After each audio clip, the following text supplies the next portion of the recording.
जय हिंद फ्रेंड, हिंदी और प्राइड में आप सभी का स्वागत है। फ्रेंड्स, यूजीसी एनटीए के द्वारा जो दिसंबर 2022 में हिंदी साहित्य संबंधी नेट का पेपर करवाया गया था, उसको हम व्याख्या सहित यहाँ पे सॉल्व करने वाले हैं। इसके प्रीवियस के वीडियो में देखा हमने एक प्रैक्टिस सेट पूरी तरीके से सॉल्व किया 2 पार्ट में। तो आप प्रैक्टिस सेट को बूस्ट करने के लिए अपने एग्ज़ाम के लास्ट टाइम जो होता है ना कि प्रिपरेशन का टाइम, उस समय समझ नहीं आता हम क्या करें, तो बेस्ट ये होता है कि आप जो प्रीवियस के क्वेश्चन आए हैं उनको ज़्यादा से ज़्यादा सॉल्व करें और एक आइडिया लें कि यही क्वेश्चन। और देखिए ये भी है कि बहुत सारे क्वेश्चन रिपीट भी होते हैं, तो यहाँ पे आपको जो व्याख्या सहित क्वेश्चन का पेपर हम करवाने वाले हैं, ये बहुत ही बेनिफिशियल आपके लिए होने वाला है। तो क्रमशः इसे सॉल्व करते रहिए, है ना। और साथ ही साथ जो है आप असिस्टेंट प्रोफेसर वाली प्लेलिस्ट से प्रैक्टिस सेट से सॉल्व करते रहिए क्वेश्चन। बहुत ही स्पेसिफिक क्वेश्चन जो हिंदी से रिलेटेड आया है, और जो हमने 1 लाइनर फैक्ट सीरीज चलाया है उनसे 1 लाइनर फैक्ट सीरीज से भी रिवीजन करते रहिए। देखिए यहाँ पे जो पहला क्वेश्चन है, देवनागरी लिपि। देवनागरी लिपि का विकास क्रम क्या है? कुटिल लिपि, ब्राह्मी लिपि, गुप्त लिपि, देवनागरी लिपि। तो कभी भी आपने लिपियाँ पढ़ते समय क्या ये ध्यान दिया कि लिपियों का इस तरीके से विकास क्रम से भी क्वेश्चन आ सकता है। यहाँ पे जैसे आपसे ये पूछा गया कि आपको देखना है सबसे पहले कौन सी लिपि आई है, तो ब्राह्मी लिपि। पहले ब्राह्मी लिपि आया, ब्राह्मी के बाद गुप्त लिपि, गुप्त के बाद कुटिल लिपि, और जो हम देवनागरी लिपि की बात करते हैं तो यहाँ के इसके बाद देवनागरी। ब्राह्मी से गुप्त, गुप्त से कुटिल और देवनागरी। तो ये जो विकास यात्रा रही है इसकी, ब्राह्मी लिपि से गुप्त, गुप्त से देवनागरी, गुप्त से जो है कुटिल, कुटिल से देवनागरी। ब्राह्मी लिपि के बारे में देखें तो ब्राह्मी लिपि जो है कि प्राचीनतम लिपि है। इसके नमूने जो है बस्ती जिले के पिपराला नामक स्तूप से प्राप्त हुए हैं। साथ ही अजमेर के बड़ली नामक गांव से भी कुछ शिलालेख प्राप्त हुए हैं। ब्राह्मी लिपि नामकरण के बारे में प्रमुख तथ्य क्या है? तो देखिए ब्राह्मी लिपि के बारे में देखें तो ब्राह्मी लिपि ब्रह्मा द्वारा निर्मित है, यानी जो ये लिपि है वो ब्रह्मा द्वारा निर्मित है। ब्रह्मा वेद या ज्ञान की रक्षार्थ लिपि ब्राह्मी कहलाई। ब्राह्मणों द्वारा निर्मित या प्रयुक्त लिपि ब्राह्मी कहलाती है। गुप्त लिपि के बारे में बात करें तो भारत में गुप्त साम्राज्य के काल में संस्कृत लिखने के लिए प्रयोग की गई लिपि गुप्त लिपि के नाम से जानी जाती है। भारत में गुप्त साम्राज्य के काल से ही संस्कृत में लिखने के लिए प्रयोग की गई लिपि गुप्त लिपि कहलाती है। गुप्त लिपि का जो विकास है वो ब्राह्मी लिपि के उत्तरी शैली से हुआ है। गुप्त लिपि का जो समय है 4 से 5वीं सदी के बीच माना जाता है। कुटिल लिपि के बारे में देखें तो कुटिल लिपि का एक अन्य नाम क्या है? सिद्ध मातृका लिपि। ये जो कुटिल लिपि है उसका एक अन्य नाम सिद्ध मातृका लिपि है। इसे उत्तरी लिच्छवी लिपि भी कहते हैं। इस लिपि का प्रारंभ बिंदु भारत को ही माना जाता है। कुटिल लिपि को भारत में विकटाक्षर भी कहते हैं, और डॉक्टर वुलर ने इस लिपि को न्यून कोडीय लिपि भी कहा है। तो आपको देखिए बहुत सारे यहाँ फैक्ट देखने को मिल रहे हैं। पहले तो ये बताया गया आपको कि ये लिपि की विकास यात्रा कैसे रही है। फिर ब्राह्मी लिपि सबसे पुराना है, नमूना बस्ती जिले के पिपराला और साथ ही अजमेर के बड़ली नामक गांव के आसपास मिलता है। ये ब्रह्मा द्वारा निर्मित लिपि है और वेद या ज्ञान की रक्षा के लिए ये लिपि बनाई गई, और ये ब्राह्मण द्वारा निर्मित या प्रयुक्त लिपि है। गुप्त लिपि के बारे में कि ये गुप्त साम्राज्य का काल जो था संस्कृत में जो प्रयोग में लाया जाता था, तो इसी गुप्त लिपि को प्रयोग में लाते थे, और जो समय था 4 से 5वीं सदी के बीच में। और जो कुटिल लिपि है इसका एक अन्य नाम सिद्ध मातृका है। तो आप सिद्ध मातृका कुटिल का ध्यान रखिए, विकटाक्षर भी कहते हैं, बुलर ने इसे न्यून कोडीय भी कहा है। और जो देवनागरी लिपि इसका विकास जो है कुटिल लिपि या सिद्ध मातृका लिपि से हुआ। इसका विकास कब हुआ है? तो देवनागरी का 9वीं सदी के आसपास है। देवनागरी के नामकरण के संबंध में कुछ मान्यता जो है प्रचलन में है। जैसे देवनागरी को कहा जाता है कि नगरों में व्यवहारता होने के कारण देवनागरी नाम से जाना गया। बौद्ध ग्रंथ जो है, बौद्ध ग्रंथ है ललित विस्तार। तो बौद्ध ग्रंथ ललित विस्तार में वर्णित नाग लिपि से नागरी नामकरण प्राप्त किया गया। पाटलिपुत्र को नागर तथा चंद्रगुप्त को देव कहने के कारण देवनागरी नामकरण पड़ा। गुजरात के नागर ब्राह्मणों के नाम पर नागरी नाम पड़ा। देवनागरी का सबसे पहले प्रयोग कहाँ पे हुआ था? तो गुजरात के राजा जयभट्ट के शिलालेख में हुआ। यह लिपि बाईं से दाईं ओर लिखी जाती है, यह अक्षरिक लिपि है। यहाँ क्वेश्चन है कि हिंदी में अनुनासिक व्यंजनों की संख्या कितनी है? हिंदी में यदि देखें तो अनुनासिक जो व्यंजन है, हिंदी में अनुनासिक व्यंजनों की संख्या इसमें कितनी है? तो 5। हिंदी में अनुनासिक में क्या आता है? इया मंगड़म कहते हैं, इया मंगड़नम, निक ख ग घ अंगा, तो अंग लास्ट में, च छ ज झ इया। तो इस तरीके से ये है आपका 5 जो है, ये अनुनासिक व्यंजनों की संख्या 5 है। सभी वर्गों के 5वें वर्ण जो होते हैं उनमें अनुनासिक वर्ण में आते हैं। ये पंचमाक्षर भी कहे जाते हैं। डॉक्टर श्याम सुंदर दास और उनके सहयोगियों का कहना है कि सभी पंचम वर्णीय व्यंजनों के स्थान पर अनुस्वार का ही प्रयोग करना चाहिए। इसके अलावा हिंदी व्यंजन वर्णों की श्रेणियां निम्नवत है। अब देखिए इसमें स्पर्श व्यंजन जो है का वर्ग में क ख ग घ अंगा, चा में च छ ज झ ञ, टा वर्ग में ट ठ ड ढ ड़, ता में त थ द ध न, पा वर्ग में प फ ब भ म। अंतस्थ व्यंजन य र लावा, उष्म व्यंजन में श श श हा, संयुक्त में छ त्र ज्ञ श, द्विगुण में ढ और रा। अनुस्वार और विसर्ग दिया है। गोविंद बल्लभ पंत की अध्यक्षता में संयुक्त संसदीय राजभाषा समिति का गठन कब किया गया? गोविंद बल्लभ पंत की अध्यक्षता में संयुक्त संसदीय राजभाषा समिति का गठन कब किया गया? तो 1957 में। गोविंद बल्लभ पंत की अध्यक्षता में संयुक्त संसदीय जो भाषा समिति उसका गठन 1957 में किया गया। इस संसदीय समिति में 30 सदस्य थे, जिनमें लोकसभा के 20 तथा राज्यसभा के 10 सदस्य थे। इस समिति ने अपना प्रतिवेदन 1959 ईस्वी में ही दिया। देखिए, बुंदेली बोली की उपबोलियों के बारे में क्वेश्चन है। जो बुंदेली बोली है उसकी उपबोलियां इनमें से कौन सी हैं? भुक्सा, सांडीली, बंगराही, कठोरिया, डांगी, माथुरी, कौन सा इसमें है? तो ये है बुंदेली बोली में भदौरी, बनाफरी और खटोला है। भदौरी, बनाफरी, खटोला जो है ये इनकी उपबोलियों में आता है। बुंदेली बोली की उपबोलियां हैं भदौरी, बनाफरी, खटोला। बुंदेली बोली का विकास जो है सौरसेनीय वंश से हुआ या ओकार बाहुला है। बुंदेली बोली यूपी के झांसी, उरई, जालौन, हमीरपुर, बांदा, मध्य प्रदेश के ओरछा, पन्ना, दतिया, चरखारी, सागर, टीकमगढ़, दमोह, नरसिंहपुर, छिंदवाड़ा, होशंगाबाद, बालाघाट के अलावा ग्वालियर और भोपाल में बोली जाती है। आलाखंड बुंदेली में ही रचित है। यूरोप में बिहारी सस्यई के समकक्ष कोई रचना नहीं, यह कथन किसका है? तो यह है जॉर्ज ग्रियर्सन का। यूरोप में बिहारी सस्यई के समकक्ष कोई रचना नहीं, यह ग्रियर्सन का कहना है। शेष अन्य कथन जो है लेखकों के देखें तो शुक्ल जी ने क्या कहा है? यदि प्रबंध काव्य एक विस्तृत वनस्थली है तो मुक्तक एक चुना हुआ गुलदस्ता है। डॉक्टर नगेन का कहना है बिहारी विदग्ध कवि होते हुए भी अत्यंत मौलिक है, केवल एक ग्रंथ की रचना करके भी कवियों की पंक्ति में बिहारी का उत्कृष्ट स्थान है। लोग कबीर आदि भक्तों को ज्ञानाश्रयी, निर्गुणिया आदि कहते हैं। वे प्रायः भूल जाते हैं कि निर्गुणिया होकर भी कबीरदास भक्त हैं और उनके राम वेदांतियों के ब्रह्मा की अपेक्षा भक्तों के भगवान के ज़्यादा ही करीब हैं। तो ये कहना किसका है? शुक्ल जी का, परशुराम चतुर्वेदी का, आचार्य हजारी प्रसाद द्विवेदी का या नंदुलाल वाजपेयी का?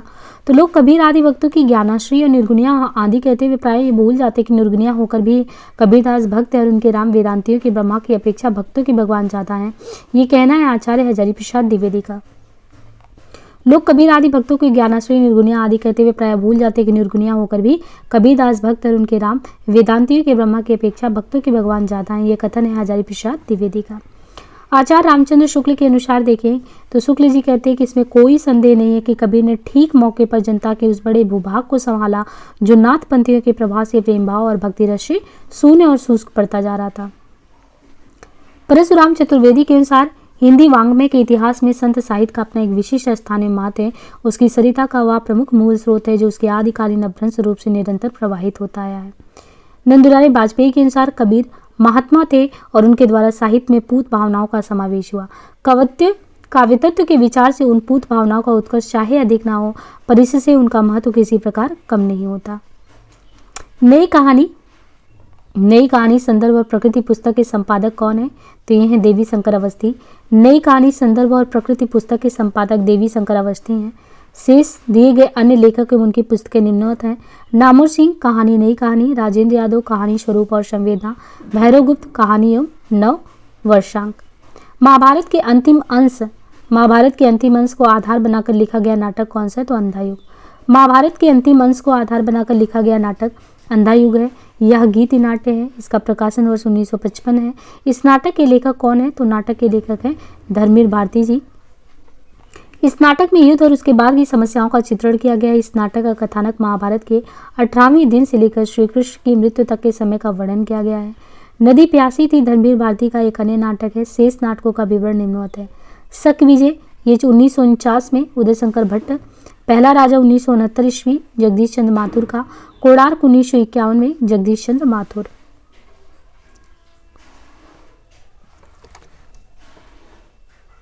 यह परीक्षा गुरु से भी 1 वर्ष पूर्व लिखा गया, लेकिन प्रकाशित न हो पाने की कड़ी से प्रथम उपन्यास या परीक्षा गुरु से पूर्व लिखे जाने के श्रेय से वंचित रखा गया। यह उक्ति किस उपन्यास से संबंधित है? वामा शिक्षक, अमृत चरित्र, निसहाय हिंदू, भाग्यवती। तो ये कौन है? परीक्षा गुरु से भी 1 वर्ष पहले लिखा गया लेकिन प्रकाशित नहीं हो पाया। उस कारण इसे प्रथम उपन्यास या परीक्षा गुरु से पूर्व लिखे जाने के श्रेय से वंचित रखा गया। ये कौन सा नाटक है या परीक्षा गुरु में कौन सा उपन्यास है? तो ये है निस्सहाय हिंदू। यह परीक्षा गुरु से भी 1 वर्ष पूर्व लिखा गया निस्सहाय हिंदू, लेकिन दिक्कत क्या हुई कि प्रकाशित ना हो पाने के कारण इसे पहला उपन्यास या परीक्षा गुरु से पूर्व लिखे जाने के श्रेय से वंचित रखा गया। यह उक्ति निस्सहाय हिंदू उपन्यास से जुड़ा हुआ है। निस्सहाय हिंदू 1890 ईस्वी के रचनाकार श्री राधाकृष्ण दास है। निस्सहाय हिंदू 1890 के रचनाकार श्री राधाकृष्ण दास है। यह उपन्यास मूलतः गोवध निवारण के दृष्टिकोण को लेकर लिखा गया है। वामा शिक्षक 1872 ईस्वी में ईश्वरी प्रसाद का, भागवती 1877 में श्रद्धाराम फिल्लौरी का है। लक्षणामूला ध्वनि का भेद है असंलक्ष क्रम ध्वनि, सालक्ष क्रम ध्वनि, अर्थांतर संक्रमित वाच्य ध्वनि, शब्द सकुत वदवाव वाच्य ध्वनि। तो ये है अर्थांतर संक्रमित वाच्य ध्वनि। लक्षणामूला ध्वनि का भेद अर्थांतर संक्रमित वाच्य ध्वनि है। आनंदवर्धन ने सर्वप्रथम ध्वनि के कितने भेद किए हैं? तो आनंदवर्धन ने सर्वप्रथम ध्वनि के 2 भेद किए हैं। एक अविवक्षित वाच्य ध्वनि अथवा लक्षणामूला ध्वनि, दूसरा है विवक्षिता न्याय पर वाच्य ध्वनि अथवा अभिधामूलक ध्वनि। ध्वनि भेद में है अविवक्षित वाच्य ध्वनि लक्षणामूला और विवक्षिता न्याय पर वाच्य ध्वनि अभिधामूला। इसमें भी अविवक्षिता में है अर्थांतर संक्रमित वाच्य ध्वनि, इसमें है अतिनृत स्कृत वाच्य ध्वनि, यहाँ संलक्ष क्रम व्यंग्य ध्वनि, यहाँ असंलक्ष क्रम व्यंग्य ध्वनि। अर्थांतर संक्रमित वाच्य ध्वनि जिस ध्वनि में वाच्यार्थ अपना पूर्ण तिरोभावना करके अपना अर्थ रखते हुए भी अन्य अर्थ में संक्रमण करता है वह अर्थांतर संक्रमित वाच्य ध्वनि कहलाता है। जैसे यह घर अच्छा है, यहाँ पर घर का तात्पर्य केवल घर ही नहीं, कुल समृद्धि संपत्ति आदि सबसे है जो उत्पादन लक्षणा से निकलता है। भामा ने समस्त अलंकारों का मूल किस अलंकार को माना है? तो भामा ने किसको माना है? वक्रोक्ति को। भामा ने समस्त अलंकारों का मूल जो है वक्रोक्ति अलंकार को माना है। भामा मूल रूप से अलंकार संप्रदाय के आचार्य थे। इनकी अलंकार संबंधी रचना काव्य अलंकार है। इसी ग्रंथ में भामा ने वक्रोक्ति की परिभाषा निम्नवत की है। तो भामा मूल रूप से क्या है? अलंकार संप्रदाय के आचार्य थे। इनके अलंकार संबंधी रचना काव्य अलंकार है। इसी ग्रंथ में भामा ने वक्रोक्ति की परिभाषा निम्नवत दी है। कहा है लोकातिक्रातम गोचरम वचनम, अर्थात लोक संसार की सामान्य कथन प्रणाली से भिन्न वक्रोक्ति है। वे लिखते हैं कि सर्वत्र वक्र अर्थ ही शोभा पाते, इसी से कविता होती है और इसके बिना अलंकार ही नहीं हो पाते। शेष अन्य अलंकारों का विवरण निम्नवत दिया गया है।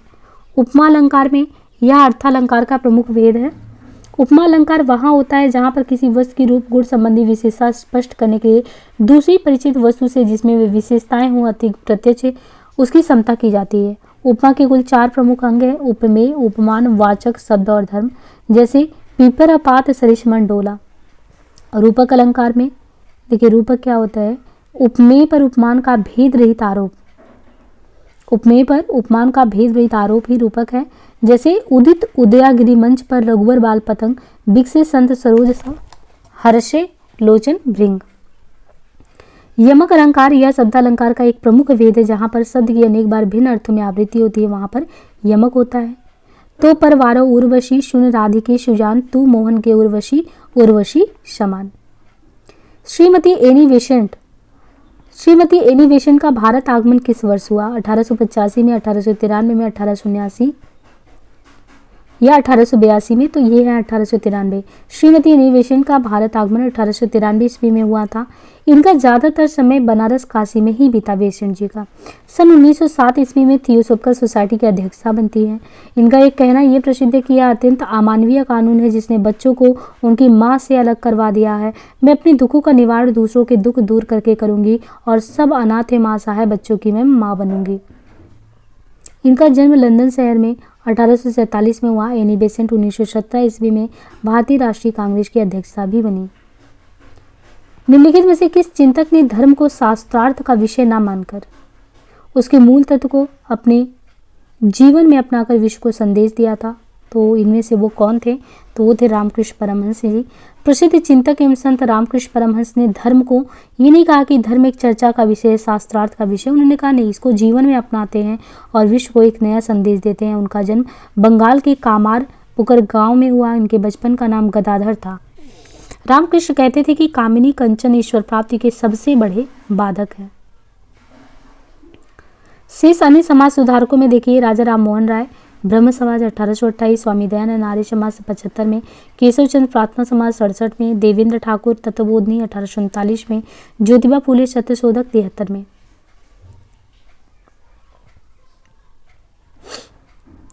अब एक सभ्यता का सूर्य सुदूर पश्चिम से उदय हो रहा है जिसने इस नारकी महाजनवाद या पूंजीवाद की जड़ खोद कर फेंक दिया। यह कथन किस लेखक का है? तो यह प्रेमचंद जी का। अब एक सभ्यता का पूर्व सुदूर पश्चिम से उदय हो रहा है जिसने इस नारकीय महाजनवाद या पूंजीवाद की जड़ खोद कर फेंक दिया। यह कथन उपन्यास सम्राट प्रेमचंद जी का है।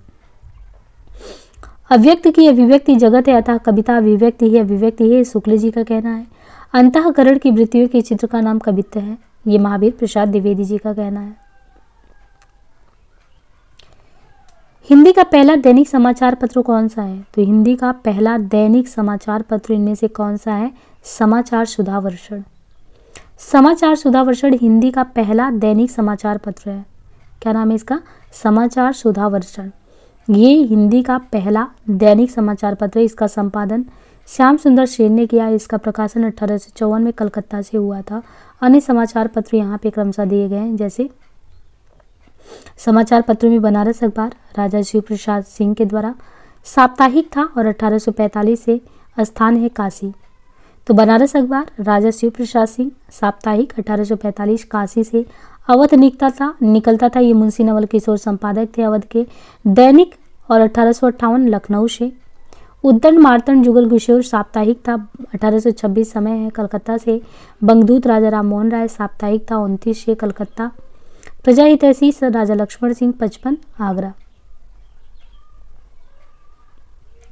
असाध्य वीणा कविता में प्रियंवद ने किसको वीणा का रचयिता मानकर याद किया? धर्म कीर्ति, कीर्ति प्रभा, आम्बिक, वज्र कीर्ति। तो असाध्य वीणा जो कविता है, असाध्य वीणा कविता में प्रियंवद ने वज्र कीर्ति को वीणा का रचयिता मानकर याद किया। अज्ञेय के काव्य संग्रह आंगन के पार द्वार 1961 ईस्वी में संकलित असाध्य वीणा एक लंबी कविता। इसका मूल भाव आहंग का विसर्जन है। अज्ञेय के अन्य काव्य संग्रह कौन से हैं? तो ये है भग्नदूत 1933, चिंता 1942, इत्तलम 1946, हरी घास पर चरबड़ 49, बावरा हरी 54, इंद्रधनुष रौदे हुए 57, कितनी नाव में कितनी बार 67, सागर मुद्रा 70, पहले में सन्नाटा बुनता हूँ 73, नदी के बाग पर छाया 1981। सूरदास का पद आयो घोष बड़ो व्यापारी किसकी ओर संकेतित है? ये उद्धव को कहा गया था। सूरदास का पद आयो घोष बड़ो व्यापारी उद्धव की ओर संकेतित है। ये पद शुक्ल जी द्वारा संपादित भ्रमर गीत सार से है। सूरदास द्वारा रचित ग्रंथ सूरसागर, सूर सरावली, साहित्य लहरी। सूरदास की रचनाओं का सर्वप्रथम संपादन कलकत्ता में सन 1841 में राग कल्पद्रुम नाम से हुआ। तो जो सूरदास जी की रचनाएं हैं उन रचनाओं का सर्वप्रथम संपादन कहाँ से हुआ था? कलकत्ता में 1841 में राग कल्पद्रुम नाम से। शासन की बंदूक कविता किस छंद में है? तो ये शासन की बंदूक जो है कविता जो है नागार्जुन जी की है, जो कि दोहा छंद में है। नागार्जुन की शासन की बंदूक 1966 ईस्वी में, कविता युगधारा 1953 ईस्वी में जो काव्य संग्रह है उसी में ये संकलित है। देखिए नागार्जुन जी की जो अन्य काव्य संग्रह उसमें है बहुत ही प्रसिद्ध है सतरंगी पंखुवाली। सतरंगी पंखुवाली है 1959 ईस्वी में। प्यासी पथराई आगे 1962, भस्मांकुर 71, तालाब की मछलियाँ 1975, खिचड़ी विप्लव देखा हमने 1980 ईस्वी, हजार हजार बाहों वाली 1981, पुरानी जूतियों का कोरस 83। नागार्जुन जी ने मैथिली भाषा में पत्रहीन नगनगाछ शीर्षक से काव्य लिखा। इसमें 52 कविताएं संकलित है। इस कृति पर उन्हें सन 1968 में साहित्य अकादमी पुरस्कार भी प्राप्त हुआ। सुनी है कि नाही यह प्रकट कहावत ही जू कहो कल पाए हो सुको कल पाए हुए। घनानंद की इस पंक्ति में कौन सा अलंकार है? तो यह है यमक। उपयुक्त घनानंद की इस पंक्ति में यमक है। यमक अलंकार जहाँ एक या एक से अधिक शब्द एक से ज़्यादा बार प्रयुक्त हो एवं अर्थ भी प्रत्येक बार भिन्न हो वहाँ यमक होता है। संदेह में रूप रंग आदि का सादृश्य होने के कारण उपमेय में उपमान का संशय होने में संदेह अलंकार होता है। वदन सुधा निधि जान के तू संग फिरियो चकोर, वदन की दो या सितकार की दो कमल भयो मोर।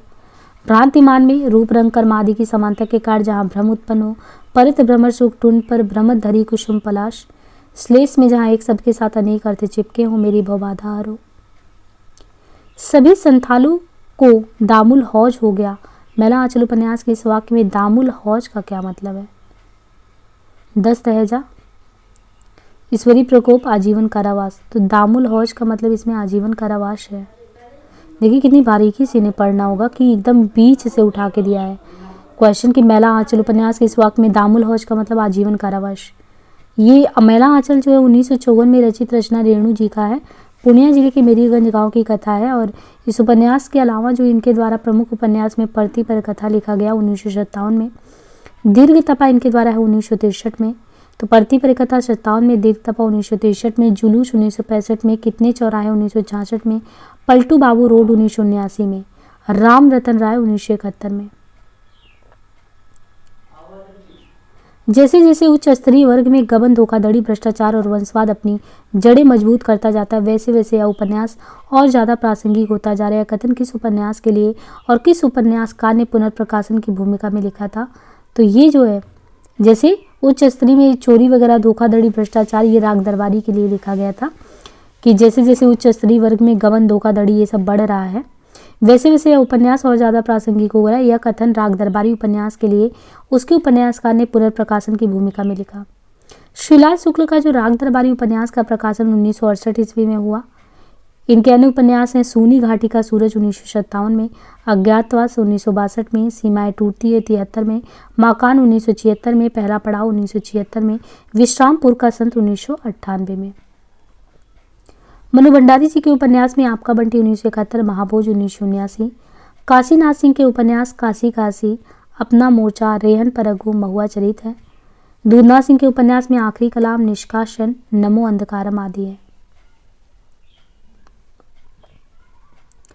वतन की फिक्र कर ज्यादा मुसीबत आने वाली है, तेरी बर्बादियों के तजकरे हैं आसमानों में। यह छंद किस उपन्यास में आया है? तो ये है तमश में।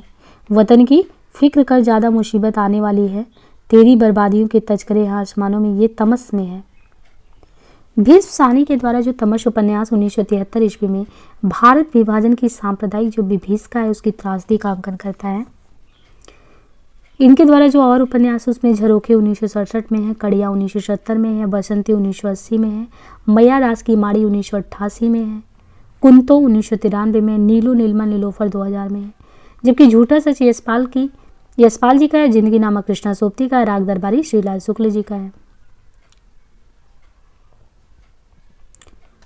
कहते हैं कि पुरुष निसंग है, स्त्री आसक्त, पुरुष निर्द्वंद है, स्त्री द्वंद्वोन्मुख, पुरुष मुक्त है, स्त्री बद्ध है। यह कथन किस में से यानी किस चरित्र का है? बाणभट्ट का, अघोर भैरव का, लोरिक देव का, महामाया भैरवी का। तो बाणभट्ट की आत्मकथा में देखा होगा महामाया भैरवी जो है, कहते हैं कि पुरुष निसंग है, स्त्री आसक्त, पुरुष निर्द्वंद है, स्त्री द्वंद्वमुखी, पुरुष मुक्त है, स्त्री बद्ध है। जो बाणभट्ट की आत्मकथा 1946 में द्विवेदी जी के ऐतिहासिक उपन्यास में है, जिसमें प्रेम का उद्दांतीकरण एवं हर्षकालीन सामाजिक, राजनीतिक एवं सांस्कृतिक स्थिति को बयां किया गया है। इनके प्रमुख पात्र में है बाणभट्ट, निपुणिका, न्यूनिया, अघोर भैरव, भट्टिनी, महामाया। उसका युवापन एक प्रतिष्ठा की जिद कहीं चुराए बैठा है। वह इस प्रतिष्ठा के आगे कभी बहुत मजबूर, कभी कमजोर हो जाता है और उसे भुगत भी रहा है। ये जो किस कहानी से उद्धृत है? गंगग्रीन, राजा निर्वंशिया, पिता अपना अपना भाग गया। तो ये पिता कहानी से उसका युवापन एक प्रतिष्ठा की जिद कहीं चुराए बैठा है। वह इस प्रतिष्ठा के आगे कभी बहुत मजबूर, कभी कमजोर हो जाता है और उसे भुगत भी रहा है। पिता कहानी से ज्ञान रंजन की प्रमुख कहानियों में जो है पिता है, घंटा है, बहिर्गमन है, सीमाएं हैं। जनिन की कहानी में स्पर्धा, पत्नी, ये जनिन की कहानी है। स्पर्धा, पत्नी, एक कैदी, अपना अपना भाग्य, बाहुबली, लाल सरोवर, मास्टर जी। इनके अलावा आगे की कहानियों में देखें तो और भी जो है रोज, गैंग्रीन, मेजर चौधरी, कवि प्रिया, रमनते तत्व देता, नारंगिया, पुरुष का भाग्य। कमलेश्वर की कहानी संग्रह में राजा निर्वंशिया, कस्बे का आदमी, खोई हुई दिशाएं, मांस का दरिया, बयान, आजादी, मुबारक आदि।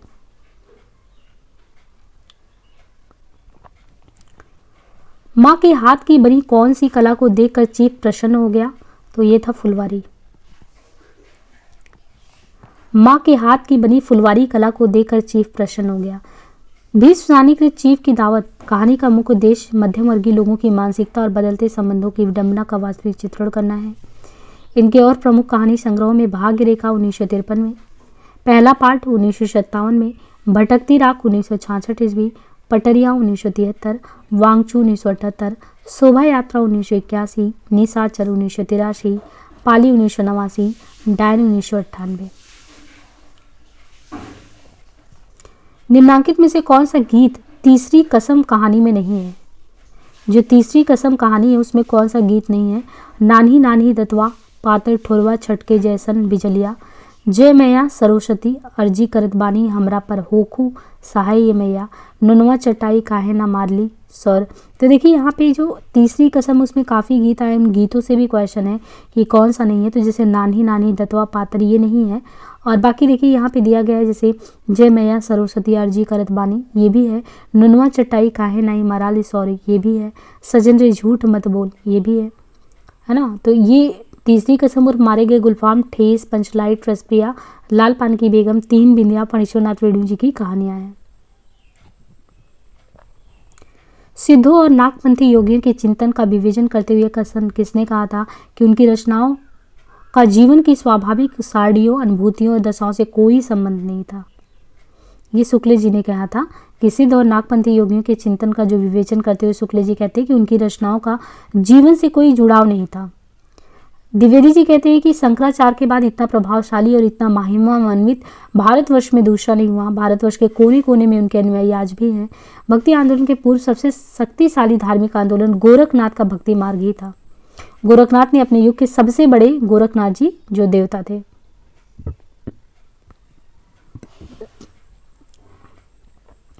त्रस्त प्रजा की रक्षा के लिए सतीत्व के सम्मान के लिए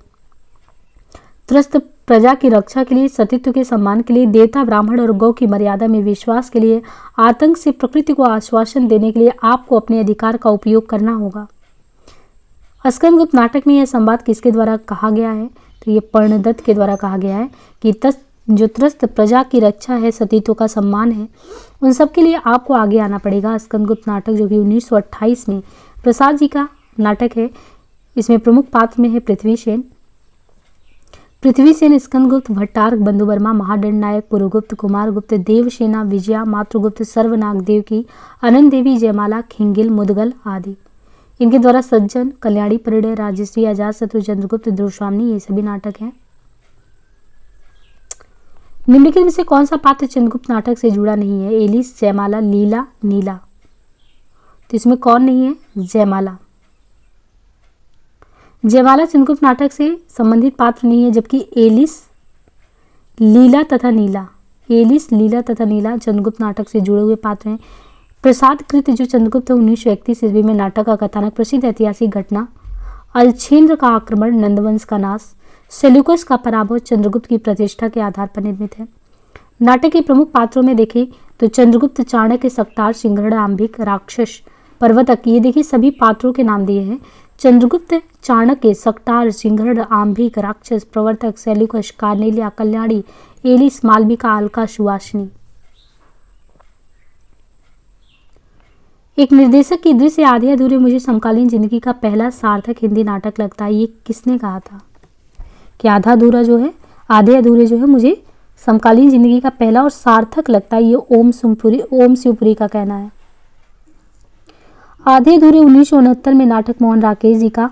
इनके अलावा आषाढ़ का एक दिन, लहरों के राजहंस, पैरों तले जमीन अधूरा इनका नाटक है। कहते हैं कि जिंदगी स्वयं एक महान घड़ी है, प्रातः संध्या उसकी सुइयां हैं, नियमबद्ध एक दूसरे के पीछे घूमती रहती है। मैं चाहती हूँ मेरा घर भी घड़ी ही की तरह चले, हम सब उसके पुर्जे बन जाए और नियम पूर्वक अपना काम करते रहें। अंजू दीदी जो है, इसमें आप देखते हैं अंजू दीदी बहुत ही कड़क होती है। तो ये अंजू दीदी का जो कहना है इस नाटक में, यह संवाद अंजलि द्वारा जो है अनिमा को कहा गया, जो उनकी फ्रेंड है। अंजलि द्वारा जो है अनिमा को कहा जाता है। और अस के प्रमुख नाटक जो है लक्ष्मी का स्वागत 1935 है, जय पराजय 1937 है, स्वर्ग की झलक 1940, अलग अलग रास्ते 1954, अंजू दीदी 1955, कैद उड़ान। क्रोध मेरी खुराक है, लोभ मेरा नयन अंजन है, और काम भुजंग मेरा क्रीड़ा सहचर है। इसको ही मैं क्रमशः विद्रोह, प्रगति और नवलेखन कहकर पुकारता हूँ। उपयुक्त कथन में निबंधकार अपने जीवन की वर्तमान अवस्था को किस नक्षत्र से जोड़ता है? मघा नक्षत्र से, पूर्वा फाल्गुनी नक्षत्र से, स्वाति नक्षत्र से, उत्तरा मालगुनी नक्षत्र से। तो क्रोध मेरी खुराक है, लोभ मेरा नयन अंजन है, ये जो है पूर्वा फाल्गुनी नक्षत्र से कुबेरनाथ जो है, ये इनका जो निबंध है उत्तरा फाल्गुनी उसी से है कि क्रोध मेरी खुराक है, लोभ मेरा नयन अंजन है और काम भुजंग मेरा क्रीड़ा सहचर, इसको ही मैं क्रमशः विद्रोह, प्रगति और नवलेखन कहकर पुकारता हूँ। उपयुक्त कथन में निबंधकार अपने जीवन की वर्तमान अवस्था को पूर्वा फाल्गुनी नक्षत्र से जोड़ता है। कुबेरनाथ राय रसधर्मा ललित निबंधकार, इनके प्रमुख निबंध संग्रह में प्रिया, नीलकंठी, रसाकेटक, गंधमादन, विषाद, निषाद, बाशी, पर्ण, मुकुट, महाकवि की तर्जनी, मराल, अंधकार में अग्निशिखा आदि है। आजकल की कविता में नयापन नहीं, उसमें पुराने जमाने की कविता की पुनरावृत्ति मात्र है। आजकल की जो कविता है उसमें नयापन नहीं है, उसमें पुराने जमाने की कविता की पुनरावृत्ति मात्र है। इस नकल में असल की पवित्रता और कुंवारेपन का अभाव है। उपयुक्त कथन निम्नलिखित में से किस निबंध से उद्धृत है? तो ये है मजदूरी और प्रेम से। आजकल की कविता में नयापन नहीं, उसमें पुराने जमाने की कविता की पुनरावृत्ति मात्र। इस नकल में असल की पवित्रता और कुंवारेपन का अभाव है। ये कथन मजदूरी और प्रेम निबंध से उद्धृत है। अध्यापक पूर्ण सिंह ने कुल कितने निबंध? तो कुल 6 निबंध लिखे हैं, जो निम्न है: आचरण की संविधा, मजदूरी और प्रेम, सच्ची वीरता, पवित्रता, कन्यादान, अमेरिका का मस्त, कवि वाल्ट हिटमैन। जबकि कविता क्या है? शुक्ल जी का उठजाग मुसाफिर, विवेकी राय का, तथा संस्कृति सौंदर्य जो है नामवर सिंह का। निम्न में से कौन विवेकी राय कृत निबंध संग्रह नहीं है? फिर बैतलवा डाल पर उड़जाग मुसाफिर, हर बारिश में गवई गंध गुलाब। तो विवेकी राय का कौन नहीं है? हर बारिश में नहीं है। फिर बैतलवा डाल पर उड़जाग मुसाफिर, गवई गंध गुलाब, ये है 1970 में जो है। हर बारिश में विवेकी राय का नहीं है, ये निर्मल वर्मा का निबंध संग्रह जो 1970 में जो है रचित रचना है। निर्मल वर्मा के द्वारा और भी जो निबंध संग्रह है उनमें है चीणों पर चांदनी। निर्मल वर्मा के अन्य निबंध संग्रह में है चीणों पर चांदनी 1964 में, शब्द और स्मृति 1976, कला का जोखिम 1981, भारत और यूरोप प्रतिश्रुति के क्षेत्र 1991, आदि अंत और आरंभ 2001। जबकि फिर बैतलवा डाल पर गवई गंध गुलाब उड़जाग मुसाफिर विवेकी राय का है। संस्कृति और सौंदर्य निबंध में निम्नलिखित में से किस निबंध का उल्लेख नहीं है?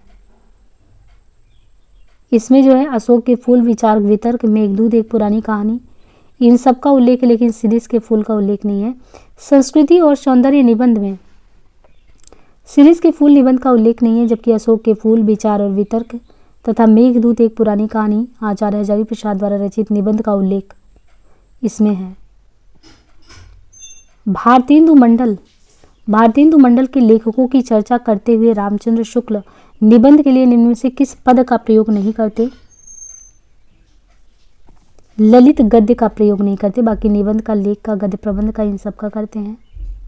भारतीय समाज में एक द्वंद्व तो कर्म और संन्यास को लेकर है। भारतीय समाज में एक द्वंद्व चलता है जो कर्म और संन्यास को लेकर है, दूसरा प्रवृत्ति और निवृत्ति के बीच, तथा तीसरा स्वर्ग और नरक की कल्पनाओं को लेकर है। ये संस्कृति के 4 अध्याय से लिया गया है। भारतीय समाज में एक द्वंद्व तो कर्म और संन्यास को है, दूसरा प्रवृत्ति और निवृत्ति, तीसरा स्वर्ग और नरक। उपयुक्त कथन संस्कृति के 4 अध्याय पुस्तक से। संस्कृति का जो 4 अध्याय है ये 1956 ईस्वी में दिनकर की रचना है, जिसे 1959 ईस्वी में साहित्य अकादमी पुरस्कार से भी सम्मानित किया गया। मेरी तिब्बत यात्रा 1973 ईस्वी, राहुल सांकृत्यायन की यात्रा साहित्य, इनके लिए अन्य साहित्य, किन्नर में और चीन में क्या देखा, मेरी लद्दाख यात्रा, रूस में 25 मास भी है। आवारा मसीहा 1974 ईस्वी, विष्णु प्रभाकर का जीवनी विधा की रचना है। क्या भूलूं क्या याद करूं 1969, नीड़ का निर्माण फिर 1970, बसेरे से दूर 1978, 10 द्वार से सोपान 1985। तो 69 में दोनों पास में, फिर 78 और 85 में, कुल 4 भागों में है। जो ठकुरी बाबा है निम्नलिखित में से किस संग्रह से संकलित है? मेरा परिवार, अतीत के चलचित्र, स्मृति की रेखाएं, पद के साथी। तो है तो ये रचना जो है महादेवी जी का ही, लेकिन ये महादेवी वर्मा जी के द्वारा जो ठकुरी बाबा, महादेवी वर्मा के जो ठकुरी बाबा स्मृति की रेखाएं, रेखा चित्र में जो है स्मृति की रेखाएं रेखाचित्र संग्रह में संकलित है। इनके अन्य रेखाचित्र अतीत के चलचित्र है 1941 में। मेरा परिवार 1972 में, पथ के साथी 1956 में महादेवी वर्मा का संस्मरण विधा की रचना है। शरद चंद्र ने रविन्द्रनाथ को किस कवि के बाद भारत का सर्वोत्तम कवि घोषित किया है? शरद चंद्र ने रविन्द्रनाथ को किस कवि के बाद भारत का सर्वोत्तम कवि घोषित किया है? तो शरद चंद्र ने रविन्द्रनाथ को किस कवि के बाद भारत का सर्वोत्तम कवि घोषित किया है? व्यास के बाद। शरद चंद्र की जीवनी आवारा मसीहा नाम से विष्णु प्रभाकर ने लिखा। शरद चंद्र की जो जीवनी आवारा मसीहा नाम से विष्णु प्रभाकर ने लिखा, जिसे लिखने में 14 वर्ष का समय लगा। विष्णु प्रभाकर के उपन्यास में ढलती रात 1951, तट के बंधन 1955, स्वप्नमयी 1956, अर्धनारीश्वर 1992, संकल्प 1993। गौतम बुद्ध के लिए जो स्थान था आम्रपाली का, संभवतः वही थी मेरे लिए नटिनिया। यह कथन किसका है? तो ये तुलसी राम का है कि गौतम बुद्ध के लिए जो स्थान था आम्रपाली का, संभवतः वही था मेरे लिए नटिनिया।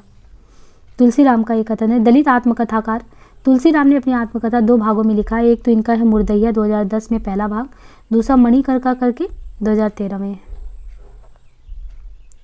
देवनागरी लिपि के संबंध में निम्नलिखित तथ्य मिलते हैं। नाग लिपि से नागरी नामकरण नहीं हुआ है। देवनागरी की वर्णमाला का वर्णक्रम वैज्ञानिक है। नगरों में प्रचलित होने से देवनागरी नाम पड़ा। गुजरात के नागर ब्राह्मणों के नाम पर नागरी नाम पड़ा। देवनागरी लिपि अक्षरिक नहीं है। नीचे दिए गए कथनों में से हमें देखना है तो देवनागरी लिपि के संबंध में देखें तो देवनागरी की वर्णमाला का वर्णक्रम वैज्ञानिक है। पहली चीज तो ये है कि देवनागरी की वर्णमाला का वर्णक्रम वैज्ञानिक है। नगरों में प्रचलित होने से देवनागरी नाम पड़ा। गुजरात के नागर ब्राह्मणों के नाम पर नागरी नाम पड़ा, तो वर्णक्रम वैज्ञानिक है। देवनागरी नाम पड़ा क्यों? नागर ब्राह्मणों के नाम पे। यह देवनागरी लिपि अक्षरिक है। देवनागरी में प्रत्येक वर्ण के लिए ध्वनि है, अर्थात प्रत्येक अक्षर उच्चरित है। प्रसिद्ध बौद्ध ग्रंथ जो है ललित निबंध का ललित विस्तार में वर्णित नागलिपि से नागरी नामकरण हुआ। देवनागरी का सर्वप्रथम प्रयोग गुजरात के राजा जयभट्ट 7वीं से 8वीं सदी के एक शिलालेख में करते हैं। अवधि और ब्रज में निम्नलिखित वैषम्य मिलता है। देखिए अवधि और जो ब्रज है इसमें हमको अंतर देखना है। तो अवधि का संबंध जो है कह रहे हैं कि अवधि का जो है पूर्वी हिंदी से है, जबकि जो ब्रज है उसका पश्चिमी से है।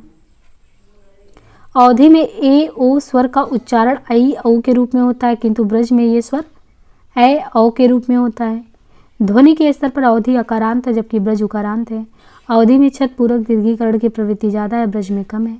अवधि में पुल्लिंग संज्ञा शब्द में वा प्रसर्ग जुड़ने की प्रवृत्ति मिलती है, जबकि ब्रज में प्रायः ऐसा नहीं होता है। तो यहाँ पे देखिए अवधि और ब्रज में सीधा सा अंतर क्या है। अवधि का संबंध पूर्वी हिंदी से है, जबकि ब्रज का संबंध पश्चिमी से है। अवधि का पूर्वी से, जबकि ब्रज का संबंध पश्चिमी हिंदी से है। अवधि में ए ओ स्वर का उच्चारण जो है अवधि में ऐ औ मिलता है, ब्रज में यही स्वर अगर देखेंगे औ के रूप में होता है। अवधि में पुल्लिंग संज्ञा पदों में वा प्रसर्ग जुड़ने की प्रवृत्ति मिलती है, जबकि ब्रज में ऐसा नहीं होता है। ध्वनि के स्तर पर अवधि जो है वो अकारांत है, जबकि ब्रज ओकारांत है। ब्रज भाषा सौश्रेणी अभ्रंश से विकसित पश्चिमी हिंदी के तहत आती है, जबकि अवधि अर्धमागधी अभ्रंश से विकसित पूर्वी हिंदी के तहत आती है। निम्नलिखित कथनों के आधार पर आपको विचार करना है कि प्रभु जी तुम चंदनम पानी की रचना रैदास द्वारा की गई। कबीर परिचय में अनंतदास ने कबीर के व्यक्तित्व और जीवनी से संबंधित तथ्यों का उल्लेख किया। जम्बनाथ का जन्म तालवा बीकानेर में हुआ। अलख दरीबा का संबंध निरंजनी संप्रदाय से है। दादू की समग्र रचनाओं को अंगवधु शीर्षक से संत रज्जम ने संकलित किया। तो यहाँ पे देखिए जो प्रभु जी तुम चंदन हम पानी, ये प्रभु जी तुम चंदन हम पानी की रचना रैदास द्वारा की गई। कबीर परिचय में अनंत दास ने कबीर के व्यक्तित्व और जीवनी से संबंधित उल्लेख किया है। किसने किया? अनंत दास ने। दादू की समग्र रचनाओं का अंगवधु शीर्षक से संत रज्जब ने संकलित किया है। जम्बनाथ का जन्म नागौर में हुआ। इनके गुरु बाबा गोरखनाथ थे। अलख दरीवा जो थे ये सत्संग स्थल दादू पंथ से जुड़ा है। दादू पंथ के प्रवर्तक दादू दयाल है। यात्रा वृत्तांत पर आधारित निम्नलिखित कथनों पर विचार करना है। मोहन राकेश कृत आखिरी चट्टान तक में दक्षिण भारत के जीवन को रेखांकित किया गया है। ये यात्रा वृत्तांत से संबंधित क्वेश्चन है ना।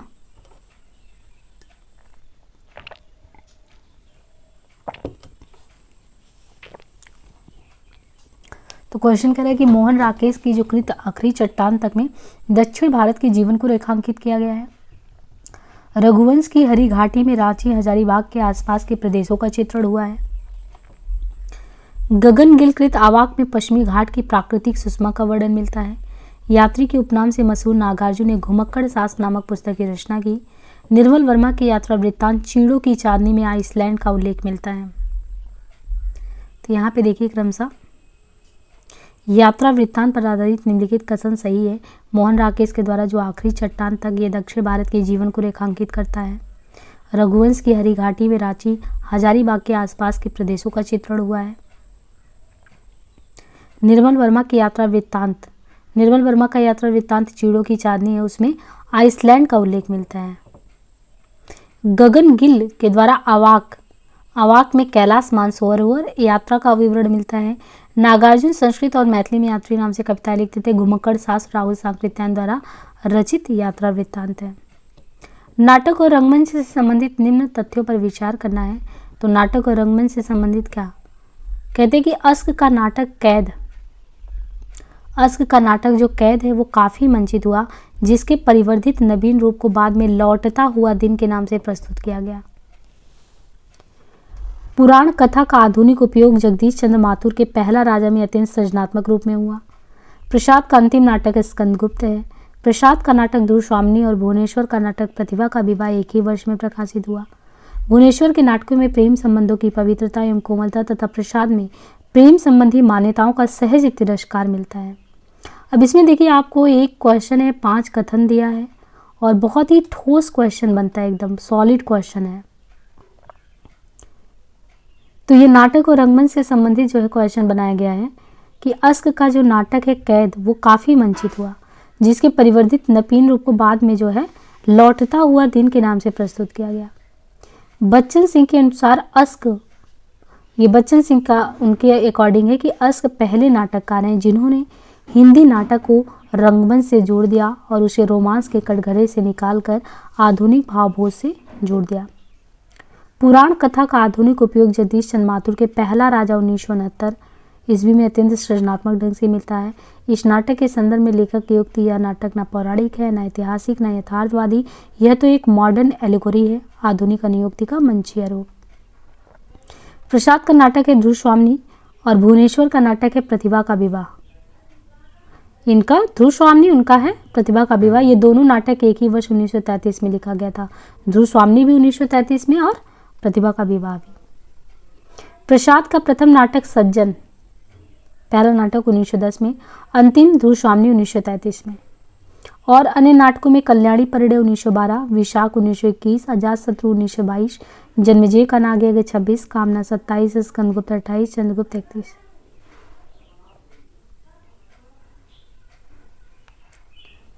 रिपोर्टाज से संबंधित निम्नलिखित कथनों पर विचार कीजिए। अंग्रेजी शब्द रिपोर्ट का समानार्थी शब्द है रिपोर्टाज।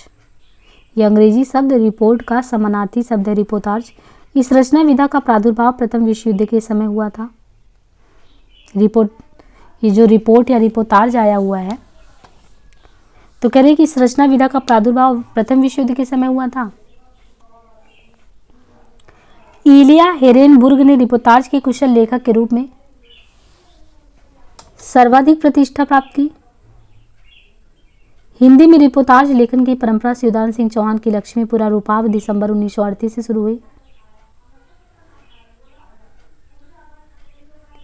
बंगाल की दुर्भिक्ष तथा महामारी के संदर्भ में रांगे राघव द्वारा बंग समाचार के लिए लिखित रिपोर्टाज भी अपनी मार्मिकता के लिए प्रसिद्ध है।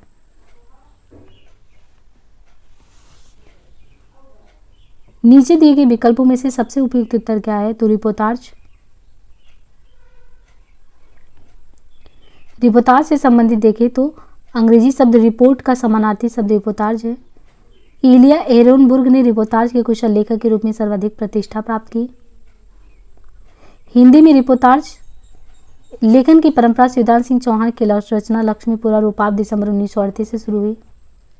बंगाल के दुर्भिक्ष तथा महामारी के संदर्भ में रांगे राघव द्वारा तूफानों के बीच 1941 ईस्वी के लिखित रिपोर्टाज अपनी मार्मिकता के लिए प्रसिद्ध है।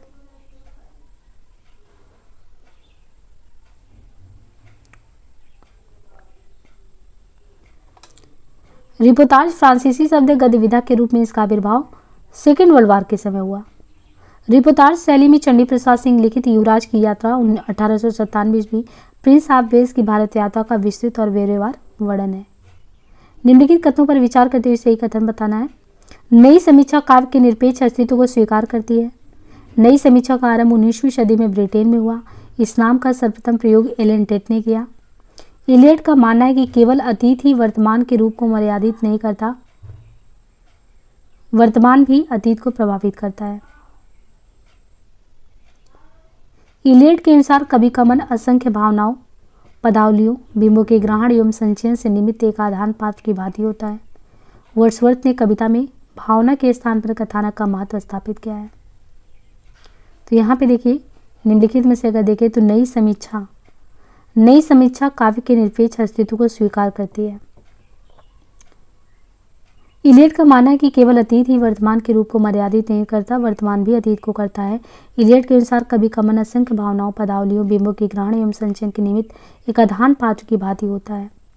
नई समीक्षा का जो आरंभ है 20वीं सदी में कोलंबिया विश्वविद्यालय के प्रोफेसर स्पिनबर्ग ने किया था। न्यू क्रिटिसिज्म शब्द की सर्वप्रथम परिभाषा जॉन कोरैनसम ने अपनी पुस्तक द न्यू क्रिटिसिज्म 1941 की भूमिका में दी। आलोचना के क्षेत्र में न्यू क्रिटिसिज्म का सूत्रपात टी.एस. इलियट और आई.ए. रिचर्ड से माना जाता है। वर्ड्सवर्थ ने कविता को परिभाषित करते हुए लिखा, कविता प्रबल भाव का सहज उच्छलन है। बिंब और प्रतीक पर आधारित इन कथनों पर विचार करना है। बिंब केवल संकेत करता है, जबकि प्रतीक उसे प्रत्यक्ष संवेद और ग्राह्य बना देता है। बिंब किसी अप्रस्तुत वस्तु को मानसिक या काल्पनिक रूप है। अर्थ की स्पष्टता के समान ही भाव की संप्रेषण एवं उत्तेजना में बिंब विधान का मुख्य हाथ रहता है। बिंब विभिन्न संवेदनाओं के बीच चुनाव करने की प्रक्रिया का ज्ञान प्रतीक विधान में संभव नहीं है। प्रतीक द्वारा प्रायः सूक्ष्म में विशिष्ट अनुभूतियों को सहज ग्राह्य बनाने का प्रयत्न किया गया है। तो देखिए, बिंब और प्रतीक पर जो कथन है कि बिंब जो होता है वो किसी अप्रस्तुत वस्तु का मानसिक या काल्पनिक रूप है। अर्थ की स्पष्टता के समान ही भाव की संप्रेषण एवं उत्तेजना में भी बिंब विधान का मुख्य हाथ होता है। प्रतीक द्वारा प्रायः सूक्ष्म में विशिष्ट अनुभूतियों को सहज ग्रह बनाने का प्रयत्न होता है। प्रतीकवाद वास्तव में आंतरिक घनीभूत अनुभूति को विशिष्ट भंगिमा के साथ संकेतात्मक अभिव्यक्ति पर बल देने वाली विचारधारा थी। वस्तु, व्यक्ति, भाव, विचार, रूप, गुण आदि को इंद्रिय गोचर या हृदयंगम बनाने के लिए जो स्पष्ट संप्रेषण अप्रस्तुत विधान के उपयोग की प्रणाली है। फोर्ट विलियम कॉलेज के संबंध में कौन सा कथन सही है? फोर्ट विलियम कॉलेज की ओर से उर्दू हिंदी गद्य पुस्तकें लिखने की व्यवस्था हुई। इंग्लैंड के एक इतिहासकार और मार्समैन साहब के प्राचीन इतिहास का अनुवाद कथासार नाम से हुआ। जॉन गिलक्राइस्ट हिंदी उर्दू के अध्यापक थे। विलियम केरे और अन्य पादरियों के उद्योग से इंजील का अनुवाद हुआ। सदल मिश्र ने कॉलेज से जुड़कर खड़ी बोली गद्य के विकास में योगदान दिया। अब इनमें से विकल्पों का चयन करना है कि कौन सा सही है। तो फोर्ट विलियम कॉलेज की ओर से हिंदी उर्दू गद्य पुस्तक लिखने की व्यवस्था हुई है, सही है। जॉन गिलक्राइस्ट हिंदी उर्दू के अध्यापक थे, ये भी सही है। और सदल मिश्र जो है कॉलेज से जुड़कर खड़ी बोली गद्य में योगदान दिए, ये भी सही है। फोर्ट विलियम कॉलेज के बारे में देख लेते हैं। ये उर्दू हिंदी गद्य पुस्तकें लिखने की व्यवस्था हुई। उर्दू के अध्यापक थे गिलक्राइस्ट और जो सदल मिश्र थे ये जुड़कर खड़ी बोली गद्य के विकास में योगदान भी दिए। शिक्षा संबंधी पुस्तकों के प्रकाशन के लिए आगरा में पादरियों के एक स्कूल बुक सोसाइटी स्थापित हुई, जिसमें इंग्लैंड के एक इतिहास का और मार्समैन साहब के प्राचीन इतिहास का अनुवाद कथासार के नाम से प्रकाशित किया गया। कथासार के लेखक या अनुवादक पंडित रतनलाल थे। विलियम केरे ने बाइबिल का हिंदी अनुवाद किया। इनका संबंध फोर्ट विलियम कॉलेज से नहीं था, परंतु इन्होंने कई पादरियों के सहयोग से इंजील का अनुवाद उत्तर भारत की कई भाषाओं में किया।